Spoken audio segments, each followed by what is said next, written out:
Je m'appelle Mario Ferrara. J'habite dans un petit village de la Drôme, près de Romans. Je suis né dans le sud de l'Italie, à Reggio de Calabre, il y a quelques années de ça, d'une famille côté maman très catholique, côté papa athée. Voilà, en 1962, on a émigré en France. On est arrivé dans les Vosges, à Saint-Dié. De là, j'ai fait 2 ans d'études en France pour apprendre le français. Puis, à 14 ans, 15 ans, j'ai commencé à travailler sur les chantiers comme apprenti carreleur. Mon métier m'a permis de faire des déplacements partout en France. Et puis, ça m'a amené jusque dans le Jura, Lons-le-Saunier, où un jour, j'ai rencontré Anne, celle qui devait devenir mon épouse. Alors, on s'est mariés, on a eu 3 beaux enfants. Et j'avais réalisé mon but, c'est d'avoir fondé une famille, d'avoir construit une maison et puis de fonder mon entreprise. Donc j'avais réalisé mon rêve. Tout allait bien pour moi, pour mon épouse. On avait des amis, on faisait la fête, on faisait partie d'associations dans le village. Et puis un jour, mon épouse a dû rentrer à l'hôpital faire une petite opération de la vessie, une opération bénigne. Tout s'est bien passé, voilà. Et puis le 6e jour, quand les infirmières sont venues pour la lever, pour faire la toilette, ils l'ont amenée à la salle de bain. Et puis comme ma femme était pudique, elle a dit « Laissez-moi, je vais me débrouiller tout seul ». Et ils ont dit « Bon, écoutez, on vous laisse faire la toilette, on va faire la chambre à côté, et puis on revient ». Et quand elles sont revenues, elle était par terre évanouie. Donc, ils ont appelé les secours et tout. Et puis, moi, je faisais un chantier pas trop loin de la clinique et une amie m'a prévenu « Mario, il faut que tu ailles à la clinique, il y a un petit problème ». Et là, j'ai tout laissé tomber, j'ai couru à la clinique et le chirurgien est venu me voir. Il m'a dit « Voilà, monsieur Ferrara, c'est quelque chose qui arrive 1 fois sur 1000, mais votre femme, il y a un petit caillot de sang qui est allé au poumon. Elle est tombée dans le coma, ça fait plus de 2 heures qu'on essaie de la ranimer. Mais si on y arrive, ce sera un légume sur un fauteuil roulant. » Et là, je ne savais pas si je rêvais ou si j'étais en train de vivre une réalité. Elle a dit « Écoutez, je vous laisse, je retourne essayer de la réanimer. Je reviendrai vers vous. » Donc il est revenu vers 11 heures et il m'a dit « Monsieur Ferrara, je suis désolé, mais c'est fini. » Et là, je ne sais pas, j'avais l'impression de rêver, de vivre quelque chose d'irréel. Le ciel m'est tombé sur la tête en quelques minutes, tout s'est écroulé. Ma femme, elle avait 36 ans, elle était jeune, moi j'avais 38 ans. Et là, la première personne à qui on en veut, je pense un peu comme tout le monde, c'était à Dieu. Moi, j'étais enfant de cœur, j'avais une religion, j'avais tout suivi les pratiques de la religion catholique. Mais comme beaucoup de personnes, quand on perd un être cher, notre foi, ce qu'on croyait que c'était de la foi, s'est écroulé. Et là, je levais mon poing vers Dieu, je dis « Écoute Dieu, si tu existes, tu viens. On se bat, tu me tues ou je te tue. » Et comme Dieu ne m'a pas tué, pour moi, Dieu n'existait plus. Mais je savais malheureusement que la mort existe. Peut-être il y a des personnes qui écoutent mon témoignage qui ne croient pas en Dieu. Mais vous êtes bien obligé de croire que la mort existe comme moi. Et donc, vu que Dieu n'était pas venu, je défiais la mort. Et moi, la mort, je la défiais en voiture. Quand je montais dans ma voiture, j'étais plus le même homme. Je roulais à 180 dans les petites rues, je ne supportais pas une voiture devant moi, je prenais des risques dans les virages. En fait, je défiais la mort. Et plus personne ne voulait monter avec moi, même pas mes enfants, parce que j'étais trop dangereux.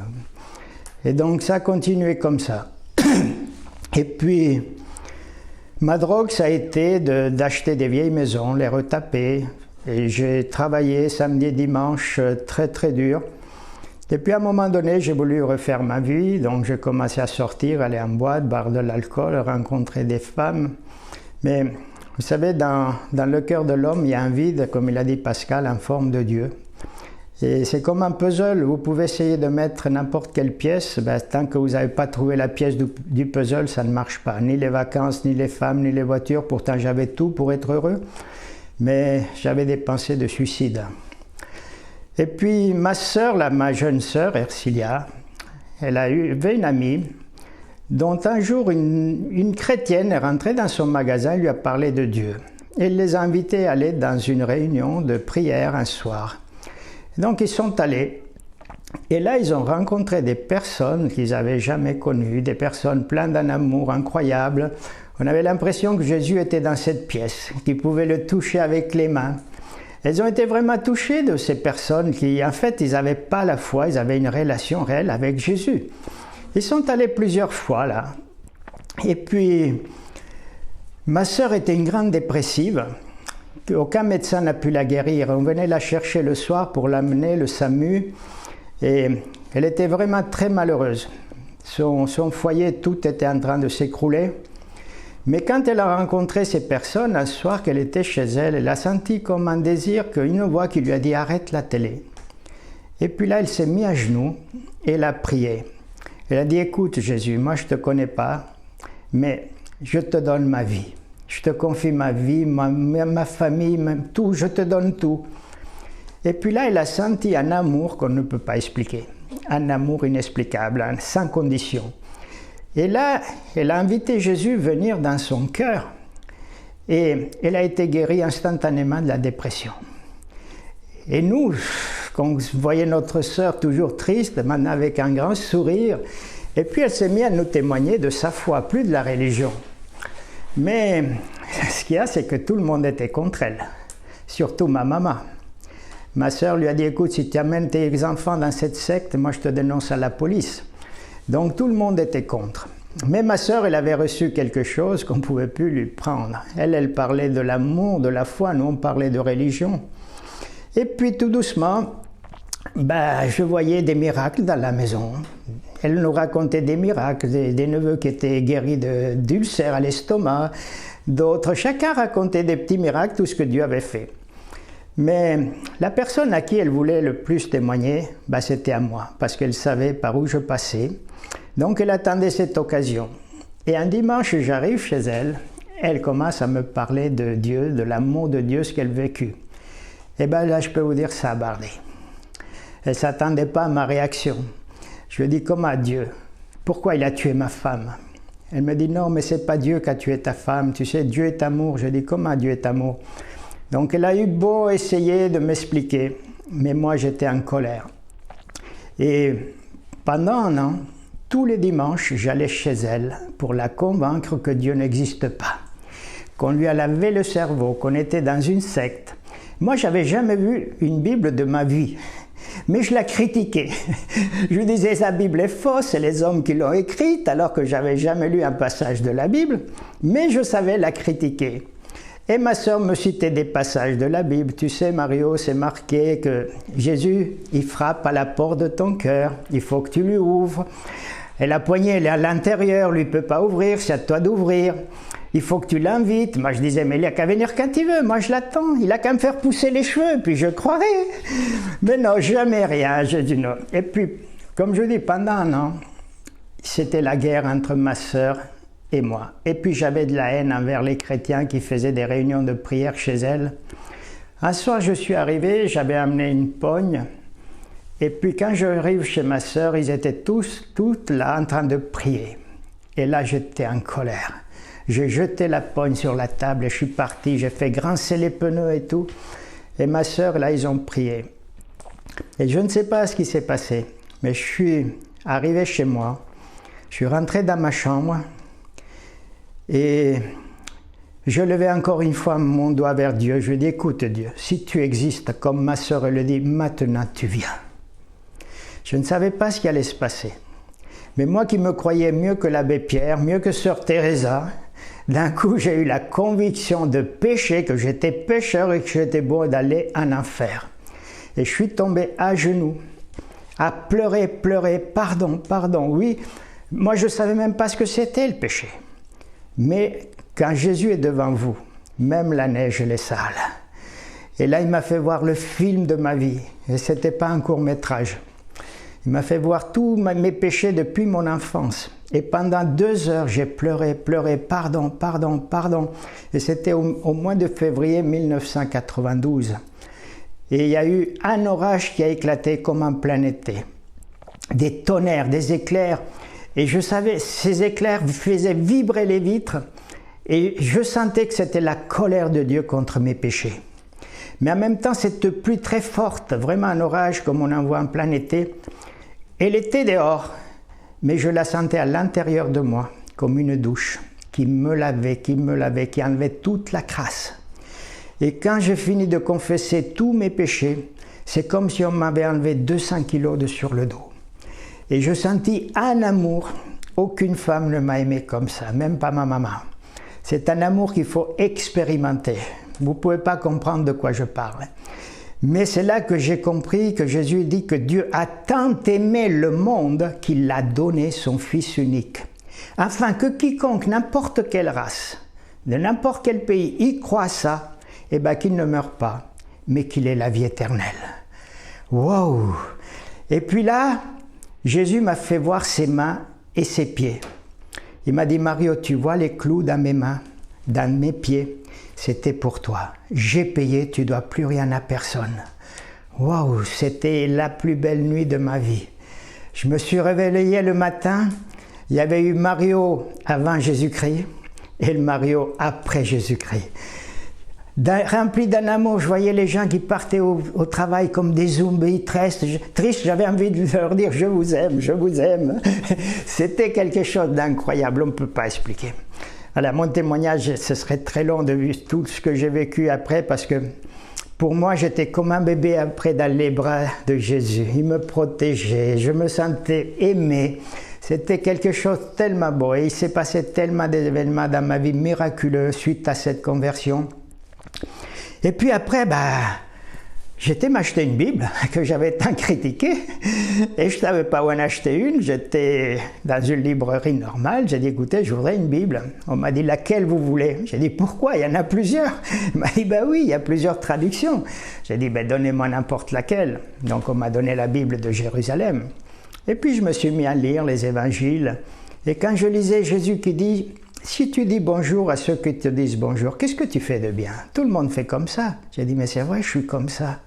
Si tu aimes ceux qui t'aiment, qu'est-ce que tu fais de bien? Tout le monde fait comme ça. J'ai dit, mais c'est vrai, j'ai du mal à aimer les gens. Et là, je pleurais. Et puis après, quand je suis arrivé à l'évangile de Marc, chapitre 16, où il dit qu'il y a des signes qui accompagnent ceux qui croient. Et que je pouvais guérir les malades en imposant les mains au nom de Jésus, que je pouvais chasser les démons, que je pouvais parler une autre langue. Et c'est vrai que un jour, mon neveu s'était fait mal au foot, il avait mal au pied, à la jambe. J'ai dit, est-ce que tu crois que Jésus peut te guérir? Il m'a dit, j'en sais rien. J'ai dit, écoute, on va prier. Et là, j'ai prié au nom de Jésus, écoutez, la douleur est partie, on était tous surpris, moi le premier. Et à partir de là, ma foi commençait à grandir. J'ai prié pour une dame qui avait une tumeur au cerveau, elle a été guérie.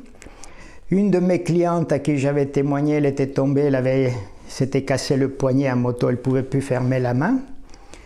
Et un jour, je dis, est-ce que tu crois que Jésus peut te guérir? Il m'a dit oui. J'ai dit, tu veux qu'on prie? J'ai prié. J'ai dit, Seigneur, guéris sa main. Et d'un coup, sa main s'est mise à faire comme ça toute seule. J'ai dit, ferme ta main. Et puis la main fonctionnait. Mais on était émerveillés de voir que la parole de Dieu, elle fonctionne. Après, je pourrais raconter des témoignages jusqu'à demain matin, parce que voilà, moi j'ai écrit mon histoire, elle est dans ce livre. Donc c'est une partie de ma vie de famille où je me suis converti. Et puis l'autre partie, c'est une partie, il y a Mario avant Jésus-Christ et Mario après Jésus-Christ. Donc il y a plein de miracles incroyables. Ce livre s'appelle Actes chapitre 29 parce que dans la Bible, le livre des Actes s'arrête à 28 chapitres. Et moi j'ai écrit le 28e parce qu'il y a autant de miracles que les apôtres y faisaient. Et puis après, Dieu m'a appelé à aller dans un pays musulman. Je ne dirais pas le pays pour des questions de sécurité. Mais là-bas j'ai vu des miracles incroyables. Voyez-vous, Dieu m'a permis que je trouve un jeune homme, je ne sais même pas comment. J'avais pas d'adresse. D'un coup, à l'hôtel, je vois un billet avec un numéro de téléphone. Je fais ce numéro. Quelqu'un me répond au téléphone. En fait, j'ai trouvé la personne incroyable. Des choses. Après, je passais des Bibles, c'est interdit dans les pays musulmans. Et ben, Dieu aveuglait les yeux des douaniers. On m'avait confisqué des évangiles dans mon sac, mais quand ils ont fouillé la valise où il y avait tous les Bibles dessous, le douanier a été bloqué. Il a fermé la valise, il m'a dit « va-t'en ». Une autre fois, j'étais devant la police, il devait fouiller ma valise, et puis à 10 mètres de moi, je vois un monsieur en costume qui me fait signe de passer. J'ai dit « moi », il m'a dit « oui ». Moi, je ne savais pas quoi faire. Il y avait 2 policiers. Ben, j'ai pris ma valise, mon sac, j'ai détourné les policiers, je me suis retrouvé dehors, comme si j'étais transporté. Donc voilà, ma vie aujourd'hui, c'est une vie de miracles de tous les jours. Je vois des miracles presque tous les jours, des guérisons, des délivrances. Et c'est vrai que, comme je dis, j'avais défié Dieu. J'ai dit, écoute Dieu, si tu existes, tu viens. Il n'est pas venu, donc pour moi, Dieu n'existait pas. Mais je savais que la mort existe. Et beaucoup de personnes ne savent pas pourquoi on meurt, comme moi, je ne savais pas pourquoi on meurt. Mais aujourd'hui, en lisant la Bible, Dieu nous dit pourquoi on meurt. C'est qu'au départ, quand il avait créé Adam et Ève, il les avait créés immortels, ils ne devaient pas mourir. Mais quand ils ont désobéi à Dieu, ils ont péché, il est rentré une petite graine à l'intérieur de leur nature qui s'appelle le péché. Et la Bible dit que c'est le péché qui nous donne la mort. Donc ils ont changé de nature, d'immortels, ils sont devenus mortels. Et nous sommes la descendance d'Adam et Ève. C'est pour ça qu'on meurt un jour. Et c'est pour ça que le problème sur la terre, c'était la mort. Il fallait quelqu'un qui puisse affronter la mort et la vaincre. Et sur la terre, aucun homme, aucun prophète ne pouvait affronter la mort et la vaincre, puisqu'on est tous conçus par un acte sexuel, donc on a la nature mortelle. Il n'y en a qu'un qui on ne peut pas tuer, c'est Dieu. Alors Dieu, il va annoncer par les prophètes qu'il va venir sur la terre dans la personne de Jésus-Christ. Et Jésus, il sait qu'est-ce qu'il doit venir faire, puisqu'Ésaïe 53, il parle que c'est qu'il vient pour prendre notre péché, être puni à notre place. Lisez Ésaïe 53, vous verrez tout ce que Jésus a fait pour toi, pour moi. Donc Jésus, il avait une mission. C'était venir affronter la mort, la vaincre et nous redonner la vie qu'on a perdue avec Adam. C'était sa mission. Jésus n'est pas venu nous donner les religions. Voilà, le problème c'était la mort. Et Jésus va dire, ma vie, personne ne me la prend. Je suis venu la donner. Il savait très bien. Et une fois qu'il a presque fini son travail, il a prié, il a dit, Père, redonne-moi la gloire. Je finis la tâche que tu m'as confiée. Maintenant, donne-moi la gloire que j'avais quand j'étais auprès de toi. Donc Jésus, il a fini son boulot. Il a dit, je m'en vais. Maintenant, celui qui croit en moi et à celui qui m'a envoyé, eh ben, je le ressusciterai aussi. Parce que comme le Père, il a le pouvoir de donner la vie à qui il veut, le Fils, il a le pouvoir de donner la vie. Donc la Bible nous dit aujourd'hui qu'un homme a péché, Adam. Le péché s'est étalé sur tous les hommes. La preuve, c'est qu'on vient au monde pécheur. On n'est pas pécheur parce qu'on pêche. On pêche parce qu'on est né pécheur. Un chien, il aboie parce qu'il est chien. Il n'aboie pas pour être chien. Donc c'est notre nature pécheresse qu'on a héritée d'Adam et Ève. Et donc le péché a touché tous les hommes. Et le salaire du péché, Dieu dit, ben, c'est la mort. Voilà pourquoi Jésus est venu affronter la mort et la vaincre. Donc la Bible dit, il n'y a pas d'autre nom qui a été donné aux hommes par lequel on peut être sauvé, Jésus-Christ. Il ne parle pas de religion. Il parle d'un homme. La Bible dit, un homme nous a donné la mort, Adam. Un homme est venu nous donner la vie, Jésus. Jésus a pris notre place à la croix. Il s'est fait, pour quelques instants, il s'est fait pécheur lui. Il a pris notre nature afin que nous puissions retrouver la sienne. Et c'est ça que Jésus a fait à la croix pour toi et pour moi. Que tu le crois ou pas, tu ne peux pas annuler la mort de Jésus il y a 2000 ans. La mort de ma femme ne peut pas annuler la mort de Jésus. tous les problèmes de ce monde, tous les malheurs qu'on voit dans ce monde, ça ne peut pas annuler la mort de Jésus il y a 2000 ans. Il y a des millions de personnes qui ne croient pas en Jésus, mais ça ne va pas annuler la mort de Jésus. Même si moi-même je décide de ne plus croire à Dieu, est-ce que je peux annuler la mort de Jésus? Aujourd'hui, ma foi, elle est basée qu'il y a 2000 ans, Jésus est mort à la croix pour moi et pour toi.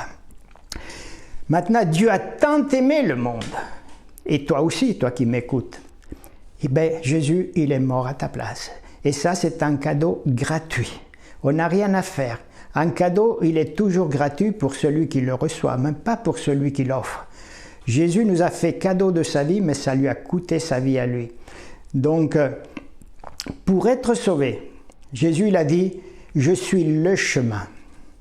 Il n'a pas dit un des chemins, parce que des gens ils disent, oui, mais pour monter sur une montagne, toi tu vas de là, moi de l'autre côté, on arrive tous au sommeil. Non, Jésus il a dit, je suis le chemin, pas un des chemins.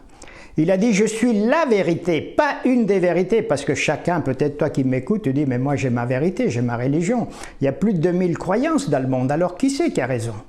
Donc chacun dit, j'ai la vérité, mais Jésus il a dit, non, je suis la vérité. Mais il a dit quelque chose qu'aucune religion ne peut dire, aucun homme, je suis la vie. Il n'y en a pas deux sur la terre qu'on connaît, deux personnes qui sont mortes et qui sont ressuscitées. Il n'y en a qu'un, Jésus. Et Jésus il a dit, voilà, je suis le chemin, la vérité et la vie. Personne, n'importe quelle race, ne peut aller au Père que s'il passe par moi. Il a dit aussi un autre passage dans Jean 10, je suis la porte du paradis. Si quelqu'un passe par moi, eh bien il sera sauvé. Il n'a pas dit par la religion évangélique, protestante, catholique, témoin de Jéhovah. Non, moi je suis la porte. Pour entrer dans une maison, tu es obligé de passer par la porte. Et Jésus il a dit, je suis la porte. Il n'y a pas d'autre nom donné. Voilà, ne change pas de religion. Jésus n'est pas une religion. Jésus est la vie éternelle. Change pas ta religion pour en prendre une autre. Aucune religion ne pouvait nous sauver, sinon ce n'était pas la peine que Jésus vienne souffrir pour nous. Il aurait dit, acceptez une religion, faites des bonnes œuvres. Voilà, beaucoup de gens ils pensent qu'ils vont aller au paradis parce qu'ils font des bonnes œuvres. La Bible dit, non, ce n'est pas par nos œuvres qu'on peut être sauvé, afin que personne ne se glorifie. Aujourd'hui, je fais des bonnes œuvres, plus qu'avant, mais je ne les fais plus pour être sauvé. Je les fais parce que je suis sauvé.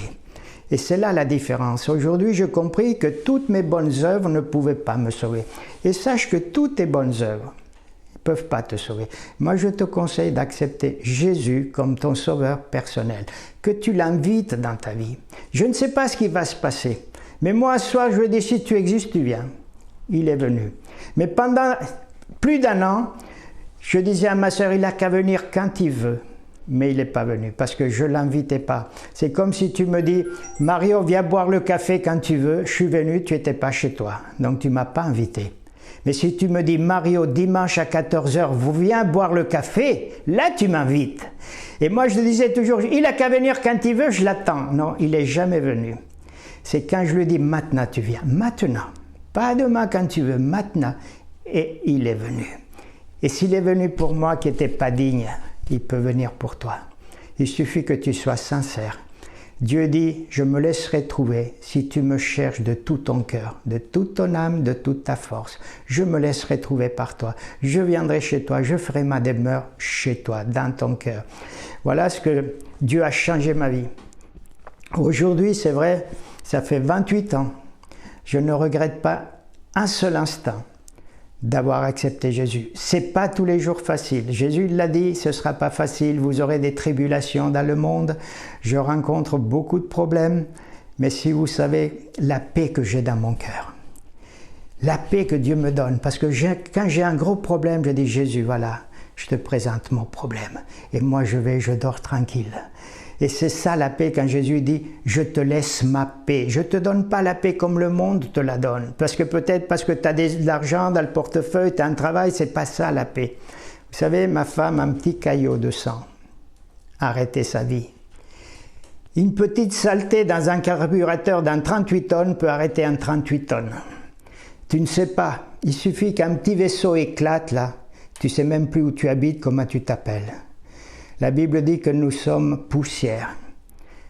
Le psaume dit « Souviens-toi que je suis fait de la poussière ». Ne te crois pas, Éternel. Peut-être tu es jeune, tu dis « J'ai toute la vie devant moi ». Mais au cimetière, il n'y a pas que des vieux, il y a aussi des jeunes. Tu ne sais pas si demain tu vas te lever. Tu ne sais pas. Personne ne peut dire « Demain je me lève, je vais faire ça ». Mais, voyez-vous, moi je suis sûr que ma voiture est assurée.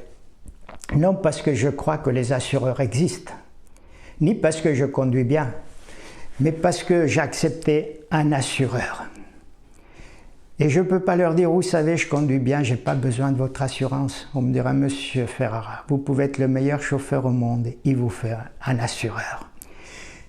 Dieu dit pareil, Mario, tu peux être la personne la plus gentille au monde, tu ne peux pas te sauver par ta gentillesse, il te faut un sauveur. Tu ne peux pas te tromper, il y en a qu'un, il s'appelle Jésus. Vous savez ce qui se passe? La Bible dit que si tu crois dans ton cœur que Dieu a ressuscité Jésus d'entre les morts, tu parviens à la justice. Ça, c'est la justice de Dieu. Devant Dieu, on ne peut pas être justifié par nos œuvres. La justice de Dieu s'appelle Jésus. Donc, si tu crois dans ton cœur que Dieu a ressuscité Jésus d'entre les morts, tu parviens à la justice. Mais il y a autre chose qu'il faut faire. Si tu confesses de la bouche, tu parviens au salut. Vous savez, vous pouvez vivre avec une femme ou un homme, l'aimer, avoir des enfants, mais si vous n'êtes pas passé devant les mères, eh bien, ce n'est pas ton épouse, malgré que tu l'aimes. Mais si tu l'aimes de tout ton cœur, ça c'est une chose, c'est l'amour. Mais maintenant, il faudrait que tu ailles devant le maire et confesser de la bouche que tu veux épouser cette personne. Et quand le maire te dit « Mademoiselle, voulez-vous prendre pour époux un tel, et monsieur un tel, voulez-vous prendre pour épouse mademoiselle ?» Si tous les deux vous dites oui, alors il y a mariage. Mais si tu dis pas, confesse pas de la bouche, il n'y a pas de mariage. Et qu'est-ce qui se passe quand tu confesses de la bouche que tu veux épouser cette personne? Eh bien, tu passes de mademoiselle à madame, en 5 minutes. Tu n'as pas changé de caractère, tu ne sais pas mieux faire la cuisine, hein, mais tu changes de statut. Quand tu n'as pas accepté la justice de Dieu qui s'appelle Jésus, tu es pécheur non justifié. Quand tu acceptes Jésus, la justice de Dieu, tu l'acceptes, et bien tu passes de pécheur non justifié à pécheur justifié. Tu es toujours la même personne, tu changes de statut devant Dieu. Alors l'assurance de la voiture, tu dois la faire avant ou après l'accident? Je pense qu'on est tous d'accord qu'il faut faire l'assurance avant l'accident. Accepter Jésus comme ton sauveur, tu dois le faire avant ou après la mort? Je pense que tu connais la réponse, parce que personne ne peut dire « demain je me lève ». Et ça, c'est ce que je te conseille aujourd'hui, c'est d'accepter Jésus comme ton sauveur. Encore une fois, je te dis, n'accepte pas une religion, accepte Jésus. Et si tu l'invites, comme moi je l'ai invité de tout mon cœur, comme ma sœur l'a fait, comme des milliers de personnes l'ont fait, il est fidèle pour se révéler à toi. Je voudrais prier pour toi. Seigneur, tu te révélais à moi. Je n'étais pas digne. J'étais le pire des pécheurs, mais tu m'as fait la grâce. Je ne sais pas qui m'écoute, mais je te fais une prière pour ces personnes qui écoutent ce message. Seigneur, révèle-toi à eux. Si la personne qui écoute t'invite vraiment de tout son cœur à te révéler à elle, je sais que tu vas le faire. Seigneur, je te demande de bénir toutes les personnes qui écoutent ce message. Je voudrais te chanter un chant aussi. Dieu m'a donné beaucoup de chants, des musiques, et ce chant, quand je vais prêcher dans les prisons, même les criminels qui ont tué, ils sont touchés, et j'ai vu des criminels pleurer. Alors je ne sais pas, mais tu sais, pour moi, il y a 28 ans, une nuit, tout a changé, tout a commencé. Aujourd'hui, si tu le veux, pour toi, tout peut commencer un jour nouveau. Si tu invites Jésus dans ta vie, il y a longtemps qu'on te parle de Jésus. Moi, je suis sûr que ce n'est pas la première fois que tu entends. Mais aujourd'hui, c'est peut-être aujourd'hui que pour toi, tout commence.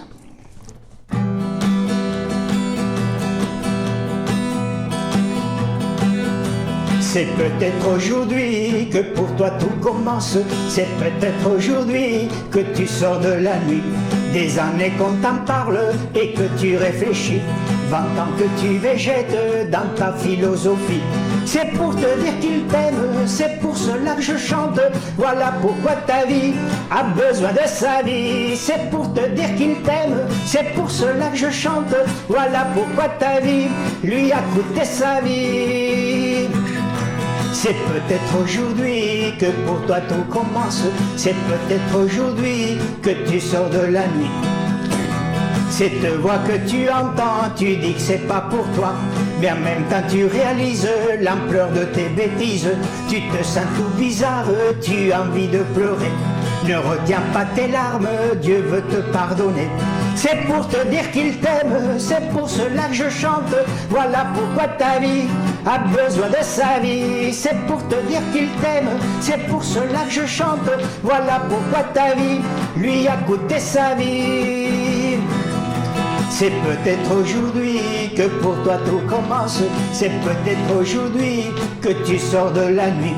Quand t'as pleuré dans l'ombre parce qu'on t'avait quitté, l'amour que t'as donné, on te l'a bafoué. C'était l'amour des femmes que toi tu connaissais. L'amour que Dieu nous donne ne nous trahit jamais. C'est pour te dire qu'il t'aime, c'est pour cela que je chante. Voilà pourquoi ta vie a besoin de sa vie. C'est pour te dire qu'il t'aime, c'est pour cela que je chante. Voilà pourquoi ta vie lui a coûté sa vie. C'est peut-être aujourd'hui que pour toi tout commence. C'est peut-être aujourd'hui que tu sors de la nuit. Il y a des jours où ta force ne peut plus supporter les épreuves que la vie te donne à affronter. Venez à moi vous tous qui êtes fatigués, et je vous donnerai du repos, mon joug il est léger. C'est ce qu'a dit Jésus avant de nous quitter. Ces paroles sont valables pour toute l'humanité. C'est pour te dire qu'il t'aime, c'est pour cela que je chante. Voilà pourquoi ta vie a besoin de sa vie. C'est pour te dire qu'il t'aime, c'est pour cela que je chante. Voilà pourquoi ta vie lui a coûté sa vie. C'est peut-être aujourd'hui que pour toi tout commence. C'est peut-être aujourd'hui que tu sors de la nuit. Voilà, j'espère que mon témoignage t'aura parlé, touché. Et n'oublie pas, il n'y en a qu'un seul qui peut te sauver. Il s'appelle Jésus-Christ. Que Dieu te bénisse. Amen.